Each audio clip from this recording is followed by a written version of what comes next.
Salam bagi kita semua. Perkenalkan, nama saya Hendro Manelu, mahasiswa Sekolah Tinggi Guru Ria. Dalam video ini saya akan membawakan modul sekolah minggu tentang kasih. Dalam modul ini saya sangat berharap bagi anak-anak sekolah minggu dapat memahami konsep-konsep tentang modul.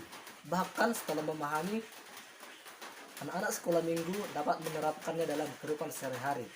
Ya, dalam modul ini yang membahas tentang kasih. Di dalam kasih ada 4 jenis kasih. 4 jenis kasih yaitu kasih eros, kasih philia, kasih storge, dan kasih agape. Yang pertama, kasih eros. Di dalam kasih eros ada perasaan, emosi, dan kehangatan. Wajar jika dalam setiap orang ada kasih eros, terutama terhadap lawan jenisnya.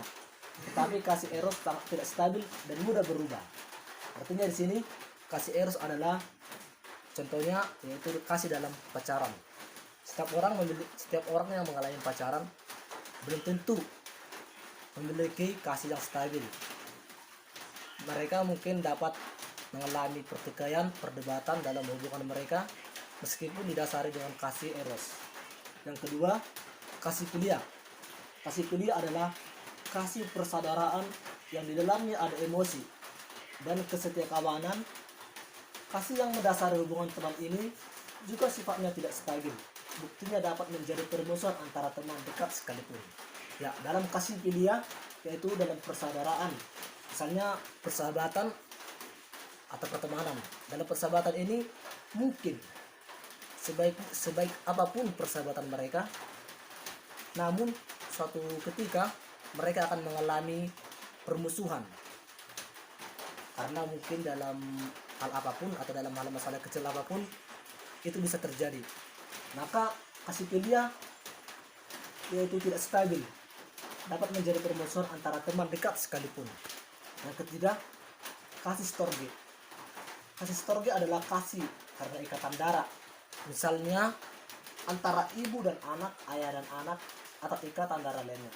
Dalam hal ini kasih storge itu dalam keluarga, misalnya ibu dan anak, meskipun mereka satu darah, ya mungkin mereka tentunya memiliki kasih, yaitu kasih storge. Namun di dalam ikatan keluarga atau ikatan darah, bahkan tidak heran mereka dapat bertikai, bahkan perselisihan terjadi hingga ke pembunuhan.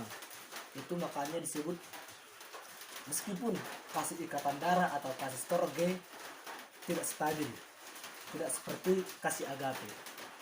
Nah, yang terakhir, kasih agape. Kasih agape adalah kasih yang tertinggi karena di dalamnya ada kasih ilahi. Kasih ini hanya dimiliki orang yang sudah menerima kasih sejati yang ada dalam Kristus Yesus. Hanya orang yang sudah menerima kasih agape Yesus dalam dirinya lah yang dapat menginterpretasikan kasih sejati ini kepada sesamanya. Agape akan membuat segala sesuatu indah pada waktunya.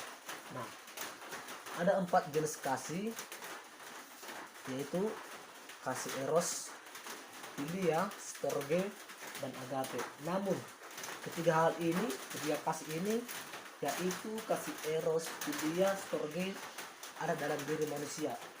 Namun yang keempat, kasih agape adalah kasih yang tertinggi dari antara keempat jenis kasih ini. Mengapa demikian? Ya tentu tadi dalam penjelasannya, karena kasih agape di dalamnya adalah kasih ilahi. Contohnya pengorbanan Yesus kepada kita. Jadi kepada adik-adik sekalian atau anak sekolah minggu, saya tadi sudah menjelaskan jenis-jenis kasih. Semoga adik-adik sekalian dapat memahami, dan bukan tidak hanya memahami, namun menerapkannya dimulai dari hal kecil, yaitu dimulai diterapkan dalam keluarga, gereja, sekolah, maupun masyarakat lainnya. Ya, semoga adik-adik senang atas penjelasan saya dan dapat mudah mengerti. Terima kasih sekian dan terima kasih.